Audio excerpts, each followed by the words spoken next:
recording and you don't have to have the thingy? Okay, Brian the Bull Barbosa. Brian, how many fights have you, what tell us your record? My record, I have about 40 fights, 32-7 with 23 knockouts. And you have quite a compelling life story, so let's give some tidbits about that. All right, no problem. The first one starts when you were born, your mother was, what was the story? Well, when I was Real born, quick. my mother was threatened by my biological father to either take me and drop me off in Puerto Rico with his parents. I was born in Jersey, but I grew up in Puerto Rico, and if she didn't take me with my grandparents, then he'd kill my mom. So you lived in Puerto Rico with your grandparents, basically kind of isolated? Yeah, I was incarcerated, not isolated. You never got to see your mother, your brothers, your sisters. You didn't know who your mother was for a while? When I was younger, I thought my father's sister was my mother. Mm-hmm. And then, obviously, my mother, I knew who my mother was. I'd see my brothers here and there, but I was by myself. So you basically started your life off with abandonment and rejection. Yep. Would you say? And severe loneliness. Yes. No mother. No mother. So at some point in Puerto Rico, you started to go to the boxing gym. How old were you? I was 7 years old. I started boxing. I followed my older brother to the gym, and from there on in, I took off. And so, when you did see your biological dad, what was he like? He obviously he was very abusive to your mother. He was loving to me, but he was also he also wanted me to be a certain way, so he would do things to me that I was shocked. Was he a drug addict? Absolutely. Was he was he abusive to you? Was there? No, he wasn't abusive to me, but he thought that I was older than I should be. So was the mentality that, oh, I don't want you to be, a certain way, so he introduced you to women as a young boy? Yeah, he brought this chick down in the basement one time. And you were how old? I was about 9. Mm-hmm. 9, and he brought the chick in. There was a prostitute. He said, eat her out. I was like, what? Dude, what? So there was sexual abuse in your life that began around the age of 9, or was younger than that? Younger than that. Yeah, Did you have cousins and family members, boys and girls, that were also abusive to you in that same kind of way? Yeah. Yep. Mm-hmm. So at some point you came back to the States. I came back to the States. At first I was in the Bronx. Then I came over to Providence, and when I got to Providence, I stayed in Rhode Island. So at the time you guys lived in south side of Providence, which is back then it was the hood, man. Back then it was not like it is now. I mean, people say things are bad now, but back then it was worse. Mm-hmm. So would you say your family was involved in drugs and crime? Absolutely. That's what the hood brings. Parents selling and doing drugs. Everything. Brother in gangs and all of that. All that. Everything that comes with the hood, that's what we was. Mm-hmm. So you started stealing bikes and things like that? I started robbing houses, doing B&Es. And selling drugs. And selling dope, and then heroin, and then one day I got caught. I did some time when I started doing time when I was 13, and while I was doing time, I met this guy Chuck. We started slap boxing one day, and I took off from there. He introduced me to his uncle Tiny Richie. Who is Chucky's uncle. And he's a trainer. A boxing trainer. Yeah. He passed away. Mm-hmm. So Tiny became your trainer and manager, and Tiny became my trainer, my manager, my mentor, and that's when I got introduced to the Italian forget about family. it. Yeah. That was The Italian family took you in. my Italian family took me in. I'm Puerto Rican, but The Providence Italian families. yeah, Providence, Rhode Island, Italian. Forget about it. You know, and So how fast did you go from once you met Tiny? How quickly did your boxing career and your skill go to how did you end up? How fast did you end up? I was fighting every Saturday night. Every Saturday night. So at what point did you win your first my first title? Your first anything? My first anything I won. It was in Coventry, Rhode Island, in an amateur show, and I was the happiest kid. What did you win? I won a trophy from Coventry, Rhode Island. Okay, and then did you go on to do Golden Gloves? Like how quickly? From there, I just took off. I won 3 Golden Gloves. And the 3rd Golden Gloves, I would be awarded to go overseas with the New Jersey All-Stars because I was born in New Jersey. So I'd go to New Jersey All-Stars, International Olympic Team, went over to London, Leeds, England. I won a silver medal, International Olympic silver medal, and a blue cup. And somewhere in the process of this, because now we're talking about the age frame from about 14 till about.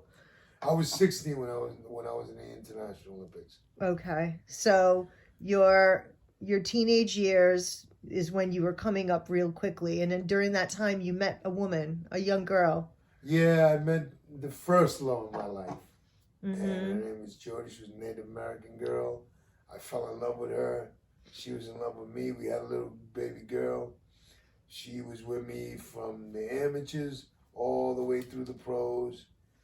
And you planned on marrying her. Yeah, that was my soulmate, man. That was my first soulmate. So did she wake up one morning and tell you she had a dream and she was crying and crying? Yeah, she woke up one morning and she had a dream, and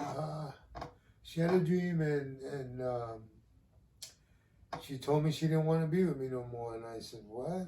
Why not?" Did she was afraid to tell you what the dream was because it was. She didn't want to tell me what the dream was. She was crying. What were her words exactly about the dream?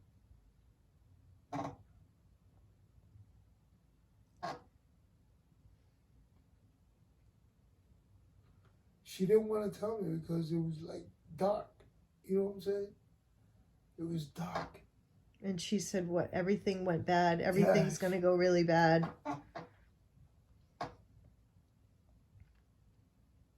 And she felt that she had to leave you at that point to save you from going through a dark time. So she thought. And at this time, you were getting closer and closer to... I was IBF or WB WBC, IBF, WBO, whatever. So you were at that point in your career where, you had a winning streak of 13 wins in a row. You were at the top. You were on HBO. You were all over every magazine and every, you were knocking people out, man. I was just knocking people out. So you were in line, and I was in line to get to that superstardom. I made it just to the line. And you were supposed to fight Hopkins? I was supposed to fight Hopkins 5 times, and he ducked me 5 times. And then what happened one day when you signed a... When me and Jody had separated already, we had been separated for like maybe a year already, but we still had our daughter. We go down to Manhattan with my trainer, Ray Rivera, at the time. And, You had married somebody else after... Yeah, I had already been married. In between, because Jody... Yeah, but whatever. Okay. I had already got married to Margie and stuff like that, the mother of my other 2 daughters. And I signed a contract with HBO for, I think it was a 3-fight deal. It was a very, very expensive contract. and it was in the millions. I don't want to say no numbers. So on my way back to upstate New York, I'm getting ready to train to fight Jermaine Taylor on pay-per-view. And my wife at the time comes to the gym hysterically crying, tells me she has to tell me. She kept going like this here. I'm like, tell me. I thought there was something wrong with my daughters. And she said, Jody died in a car accident. And Jody was the love of my life. And my daughter was 7 at the time when her mother died. And that just, my whole boxing career for the next 10 years just went down the tubes. So you never fought that multi-million-dollar fight. Your boxing career went down the tubes. Yeah. You basically... I became a drug addict. I did prison time. Hardcore drugs, hardcore crime. What was some of the crimes that you committed? Give me like a charge, like. Well, attempted murder. That was later on. Attempted murder. But it wasn't like, I wasn't trying to kill nobody. So you went from being on top of the world to being in the streets, in the gutter, addicted to crack. Being on top of the world to being addicted to crack, a drug addict, homeless, criminal, lost all my money. Just the worst that a man could possibly. How many times were you in jail? About 5 times, and 2 of those times one was for attempted murder, which was dropped down to an assault, and then the other one was robbery, 3rd.